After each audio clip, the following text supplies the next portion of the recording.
legitimate best fighter at 155 pounds on planet Earth. And he's done that 5 times. Won the belt and then defended it 4 times. And now he said, right, I've done that. I've clearly proven that at 155, I'm the man.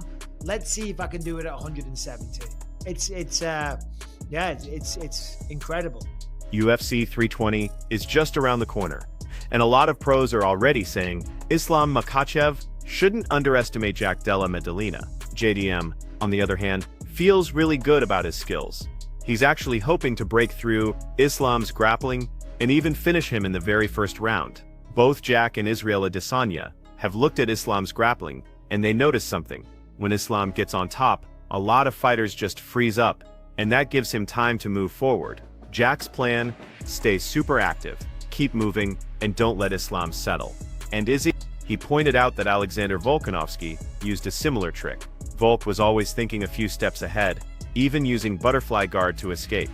Izzy even told Jack that his urgency and constant movement will probably make it impossible for Islam to keep him down. Like when Islam gets on top, a lot of guys just stop moving and they sort of take the time, and that, like, when you take that time, he's already onto the next bit, and he's like pushing you down, and then, so I think, not move, like, never stop moving. I think it's the urgency. You're just going to be too, even if you have to give up your back to get into a Granby roar that he tries to, you just, because I think Volk did the same thing as well. Here in Perth, when I was watching that, I was like, he was trying to beat 2 moves or 3 moves ahead of Volk, but Volk was like 4 or 5 moves ahead, being like, cool, but and Volk was using his one butterfly just to like kick him off, and for me, elevating the hips and stuff. Bro, beautiful, man. Again, I've got these legs. I use butterflies once in a while. I have certain moves, but it's hard, especially when you have long legs. But I just have to train it. Yeah, talk about repeating history. Just so you have the endurance to do it. It's impressive, man. Yeah. And the way you do it as well. Like I said, the urgency, I just don't think he's going to be able to keep you down.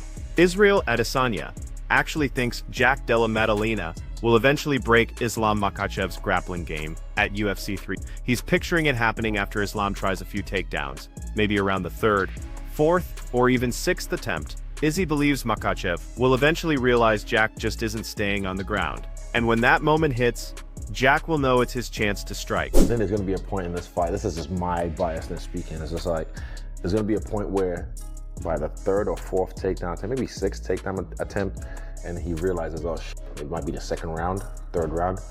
Okay, this guy is not staying down. He's still right here. Yeah. You'll notice it. You know the feeling when like a guy decides, fuck, this guy's not going anywhere. What's crazy is, Israel Adesanya was pretty surprised that Jack Della Maddalena got matched with Islam Makhachev right away. At first, he thought it might even be a little disrespectful, but then he realized, nope, that wasn't it at all. Instead, it actually shows the huge respect people have for Islam, and it gives him a shot at that 2nd belt, letting him chase double champion status. Water. There's going to be a moment in this fight that will happen. I predict maybe 3rd, 4th. Sure. And then that's when you're going to see him just do the work. He's moving. Yeah, that's it. Jack Della Maddalena also confirmed that he's always been a welterweight. That's his natural home. He pointed out that he's consistently fought at 70 pounds, except for just one middleweight fight. He says his weight cuts are definitely manageable, but not quite enough for him to safely make the drop down to lightweight. Jack even mentioned he usually walks around at about 95 pounds, which he feels is pretty heavy for his frame. We'll go all the way, but look at him now. I think you're gonna do some great things in this division. It needs it though, that's the thing. Yeah. Even for me, the fact that they give you Islam straight away, I was thinking, is that disrespectful? But I said, nah, I won't say it's disrespectful. They just respect Islam and they want to give him a shot for the belt so he can be, like Alex did, go double champ status. But I'm like, Jack Della Maddalena isn't just fighting for himself. He wants to beat Islam Makhachev for Alexander Volkanovski and for all of Australia. He explained that watching Volkanovski's first fight against Islam really inspired him and boosted his confidence. Now, he's aiming to reach that same championship level. JDM feels super motivated to get this win, not only for his own career, but also for all his fellow Australians. Have you always been welterweight, or were you? I had one fight. Nah, it was always welterweight. I had one fight at middleweight, but pretty much always welterweight. Yeah. Yeah. Do you feel like your body is still growing, or you'll stay around in this weight class for? My weight cuts are pretty easy, like pretty easy, but not easy enough to drop down to lightweight. Yeah. What do you walk around like normally? What do you walk around at? Probably like 87 kilos. That'd be like heavy. That's light, That's yeah. like heavy for me. Like 87's like After a meal. yeah, pretty much just eating. So if you're in camp, then it's like maybe 85. Yeah, 85. yeah. Oh, that's a light cut for him. It's Man. easy. Going down to Like, 77. yeah, it's pretty easy. Yeah. Meanwhile, Michael Bisping thinks Islam Makhachev will definitely enter the GOAT conversation if he can defeat Jack Della Maddalena. He explained that beating Jack and then defending that title 2 or 3 more times, that would just be extraordinary. Bisping also agreed with Mike Brown, saying that if Islam can defend the belt against top welterweights like Sean Brady and Shavkat Rakhmonov, it could totally cement his legacy. It would spark debates about him being a top 3, or maybe even the #1 fighter of all time. Is there any part of you that's like the whole Volk Islam thing, like he's an idol of yours and you love watching him? It's like, geez, I'd just love to get that back. Yeah. Hey, Australia and Volk. Yeah, for sure. Just watching what Volk did to him, that first fight definitely gives me confidence. You know, I aspire to be someone like a champion like Volk, and yeah, I'm definitely want to get it back for him, Mate, for Aussies. Absolutely. However, Michael Chandler is actually giving Jack Della Maddalena a slight edge over Islam Makhachev. He pointed out that JDM is a really tough, straightforward fighter who excels at the basics. His striking is brilliant and violent, and he uses his rage effectively. Chandler also acknowledged Islam's experience and toughness, saying Makhachev has probably sparred with bigger, stronger guys his whole career, so size and strength won't be a huge issue. The real question, Chandler says, is whether Jack's striking and takedown defense can withstand the relentless wrestling Islam is going to bring. Looking at his record, and you're seeing Moicano, Dustin Poirier, Volkanovski twice in a row, Charles Oliveira, and then if you were a critic, if you were a critic, then you start talking about Bobby Green. There's Dan Hooker, who's a tremendous fighter, Drew Dober, Davey Hamosh, Arman Sarukian. You know what I'm saying? So that hasn't aged bad. So yeah. I mean, listen, if he gets the job done, I think without question, he deserves to be in that conversation. Yeah, and dude, let alone if he can defend that belt a couple times against a Sean Brady, against a Shavkat, against any of these super high level welterweights, like I think that would kind of push his legacy over the edge. And I think we're having conversations about him being top 3 or #1. If he defends without a shadow of a doubt. If he can beat Jack, and again, it's a big if. I'm not sure what the odds are on that fight, but if he can beat Jack and go on a run and defend it 2 or 3 times, it's insane. JDM, for his part, believes that in a striking battle, Islam hits hard, but not harder than him. He expects Islam to get tagged a few times. He even anticipates that Makhachev might resort to wrestling sooner rather than later. All in all, JDM gives himself a slight edge in this matchup. How do you think Islam does next weekend? JDM is a tough. He's not much of a puzzle, man. He's pretty basic, but he is brilliant and violent and devastating with the basics, man. A little bit of range, a little bit of reach on Islam, and I won't even sit there and say, because Islam's a different breed, man. I wouldn't sit there and say, oh, he's a 155er, so he's not used to going with 170 pounders. I would not be surprised if Islam, his entire career, has been sparring with 55, 70, 185, and 205ers, because the dude's kind of a nut. So I think I don't think strength or size is going to be the problem. It's really going to be the dichotomy between JDM's great striking abilities and is his takedown defense enough to stop the onslaught of wrestling that Islam's going to bring. What's more, Dan Hooker totally credits Islam Makhachev's fight IQ, but he's still predicting Jack Della Maddalena will win at welterweight. He explained that being bigger and stronger helps if you can make your opponent carry your weight, and Jack's size and frame could definitely give him an advantage if the fight goes longer. Hooker added that Islam is super smart, he's tough to hit on the feet, and he's really conservative on the ground, making him hard to damage. Despite all that, Hooker believes no one at welterweight is better than Jack, and he sees JDM coming out on top. Even the stand-up battle against Poirier does hit hard, because I've witnessed that and felt it firsthand, but there's no way he hits as hard as JDM. So I think it'll be interesting, man. I think Islam's going to get tagged up a couple times, and we're going to see if he goes to that wrestling pretty quick. But I think JDM's a monster, man. I think I give JDM the slight favor or the slight nod in that one. But I would not be surprised if Islam is holding the belt, and then now you got a whole nother conundrum where you got Ilya, him wanting the super fight and all that stuff. So we'll see what happens, man. Crazy sport. Dan Hooker also believes Islam Makhachev is aiming to become a double champion to really step out of Khabib Nurmagomedov's shadow. He explained that Islam has been in Khabib's shadow for a long time. Now, he's striving to achieve something Khabib never did. Moving up a weight class and capturing a second belt is Islam's way of carving his own path, surpassing his predecessor, and forging his own legacy. I think Jack, just because of the size advantage, like the later it goes, like that's the thing. Being the bigger, stronger guy, it's effective if you can make the other fighter carry your weight. Jack being a bigger guy, I feel like the longer the fight goes, Islam's not used to carrying that same amount of weight into deep waters. I feel like just Jack's frame and size will give him the advantage if it goes later into the fight. But Islam Makhachev is an incredibly smart fighter. On the feet, he's very hard to hit. He doesn't like getting hit at all. And then he's also very conservative on the ground. He's a very hard guy to touch. He's a very hard guy to start putting some damage on. But Jack Della, I feel like there's no one better than him right now at welterweight, and I see him winning this fight. Michael Bisping further highlighted Islam Makhachev's incredible achievements, calling him potentially the most accomplished lightweight in history with 4 title defenses that actually surpasses the previous record of 3.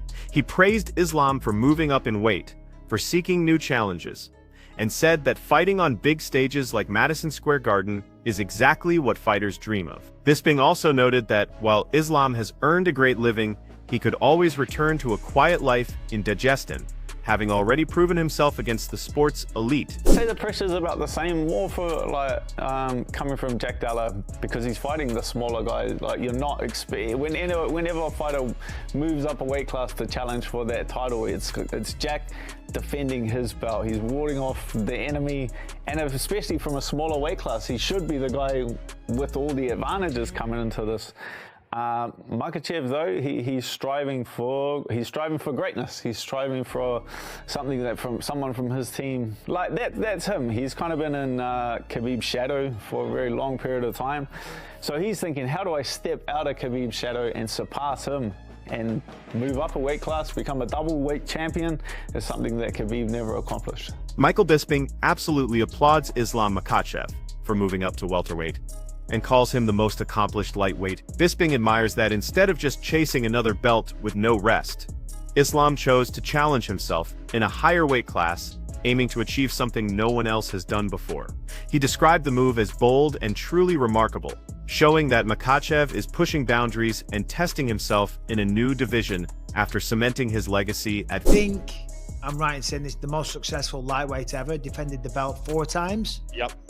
The record previously was 3, so that's phenomenal. And we all know about the lightweight division and how stacked that is. I mean, he's defended the belt 4 times. He's, from what I understand, quite a simple man, so, be great, step up to another weight class, take out someone else, Madison Square Garden. These are the moments that as a fighter we live for, these kind of super fight moments, Of course, he's making a tremendous living. He doesn't want to do this forever, and he can go back to his farm in Dagestan and he can live a nice simple life and know that he's been there, done that, and tested himself. That's what... JDM also looked back on his fight with Belal Muhammad and felt he was winning every single round. He mentioned that Belal's unusual style, always switching stances and moving forward, made him really tricky to figure out. Jack focused on his footwork to stay out of danger while still landing his own shots. And as the fight went on, he was confident he controlled each round and came out ahead every time. When he's defended the belt 4 times. He's defended the belt 4 times, the lightweight division. He's kind of gone through all the big stars there. Okay, let's go up to welterweight. Let's try something new. Let's try and do something that's never been done. Whereas a lot of the time we see fighters, they instantly become the champ and they want to defend, they want to challenge for another belt in another weight class because there's no risk there. There's no risk. If you lose, you're still the champ at 155 or whatever weight class it is. He's done it. He's defended the belt 4 times. He's proven that he was the legitimate best fighter at 155 pounds on planet Earth. And he's done that 5 times. Won the belt and then defended it 4 times. And now he said, right, I've done that. I've clearly proven that at 155 I'm the man. Let's see if I can do it at 170. Yeah. Bilal Muhammad also broke down the Islam Makhachev versus Jack Della Maddalena fight, stressing that Jack simply cannot make mistakes on the ground. He noted that if the fight hits the mat, Islam's top control and composure will cause some serious problems. Bilal emphasized that Makhachev is super calculated and he will punish any openings. And unfortunately, Jack still occasionally exposes his back or neck, mistakes that Islam would quickly exploit. I felt like I was in control. He has a pretty funky style. It's hard to he has a weird style, just continuously swaps stances and sort of just moves forward. So going into that fight, a lot of it was like footwork would probably be a big factor. Just trying to stay away from him, but still be able to get the damage. But I feel like as the rounds progressed, I thought I was in control. That's how I thought. Like each round, I thought I had a good round. So I thought I was up every round, to be honest. Then looking back on it, it was probably a bit closer than maybe what I thought, but I was never in danger. Never, That's what you're feeling. That's the thing. You're the one in the fight as well. Bilal Muhammad acknowledged Jack Della Madalena's determination, calling him a fighter who absolutely never gives up. However, he also issued a warning. Jack has to dominate the center of the octagon and avoid letting his back touch the fence. That's exactly where Islam Makhachev thrives. Bilal used the Dustin Poirier fight as an example, explaining how Islam drives opponents to the cage before securing those takedowns. He predicted that Makhachev's relentless offense will eventually just overpower Jack's takedown defense. Islam versus Jack, for me, breaking down this fight stylistically, obviously trained with Islam, fought Jack. It's going to come down to if it hits the ground. If it hits the ground for Islam, I think his top game is going to be really good. He's very smart, very controlled, doesn't let you off the hook when you make a mistake. Jack makes mistakes on the ground. He uses it to scramble. He has good scrambling ability. He has moments where he's like lapses safety, right? He'll give up his back, he'll give up his neck, he'll give up an arm triangle. And you can't do that with Islam. Islam's going to see that and he's going to exploit it. I think if Islam comes out wrestling right away and forcing that takedown right away, making that work, it's going to be a long night for Jack. However, Jack Della Maddalena is really confident that he can catch Islam Makhachev off guard in their grappling exchanges. He believes Islam expects to secure takedowns and submissions super easily, but Jack insists he has the techniques to completely disrupt that strategy. He added that his grappling style could force Makhachev to make some significant adjustments throughout the fight. Being in there with him, he's very smart. He's good on the feet. He has good hands. He doesn't give up on himself. He always pushes through. So Jack's not going to be like a quitter, but he has to take the center. He has to be in the middle. He has to force the action and try not to get his back to the fence. Because we've seen in the Poirier fight, Islam really wants to get you to the fence. Poirier did a good job of keeping the center and he defended a couple takedowns. But honestly, I just think that Islam's takedown offense is going to be more than Jack's takedown defense, and then when it goes to the ground, it's going to be a bad night. But if Jack can avoid some of those spots, there'll be moments for him if he can make it to the 4th, 5th round. We'll see how Islam. And get this, Jack Della Maddalena acknowledges that he's actually following the path of Australian champions Alexander Volkanovski and Robert Whittaker. He described Volkanovski as an idol, saying that his title reign has been a huge source of inspiration. Plus, Whittaker also cleared a path with his own success. Jack says he's now motivated to carry on that legacy in his own career. What's something that you think he's probably not going to be prepared for in you, where he's kind of underestimating you? I think maybe the grappling. I think his best case, he probably in his best mind would be thinking, take me down, hold me down, submit me. So I think the grappling, I'll be able to surprise him. Yep. Just a strength in the grappling as well. Yeah, I believe so. The right techniques for his sort of A game, I think will throw him off a bit. Bilal Muhammad compared the styles of Alexander Volkanovski and Jack Della Maddalena when facing Islam Makhachev. He noted that Volkanovski's shorter frame made him much tougher to control on the ground. However, Bilal explained that Jack's longer torso might give Islam more chances to secure top control. Bilal also highlighted their striking differences. Volkanovski is faster and more explosive with his combinations, while Jack tends to favor longer, smoother striking sequences. Do you remember the first time you met Volk? Yeah, it must have been around when he fought Islam the first time, yeah. I'm sure, in Perth. Actually, no, he commentated a fight. I fought a guy named Kevin Jussay on the local scene in Melbourne, and he commentated a fight of mine. Okay. And that was the first time I'd met him. Yeah. And that was surreal. I think that was just before he won the world title. Oh, yeah. So yeah, that was the first time I met him, and he was obviously an idol of mine then, and then he went on to do what he did. Him win the world title, and then go on to like reign as a defending one of the great champions ever. Definitely inspiring. It definitely made me believe that I could do it way more. Yeah. Just seeing another Aussie clear the path. Yeah. Obviously, Rob did it, and then Volk even cleared an even bigger path. So yeah, I'm just following their footsteps. On the other hand, Chael Sonnen and Daniel Cormier see Islam Makhachev's move to welterweight as a huge moment for him to build his own legacy, totally separate from Khabib Nurmagomedov. They both noted that even if Islam never says it out loud, this move gives him a chance to accomplish what Khabib never did. Sonnen even added that from now on, Islam's grandchildren will recognize this as the exact moment he truly forged his own path. We've seen him in longer fights, obviously fighting for Volkanovski, who probably did the best with him on the ground, but Volkanovski is a little ball of muscle, right? He's short. It's harder to control shorter guys. Jack is longer. So he's gonna have a longer torso for Islam to control, a longer torso for him to get on top of.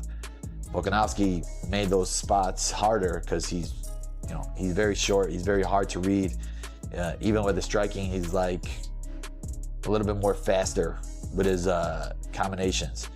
Jack does longer combinations, but I think Volkanovski is more explosive.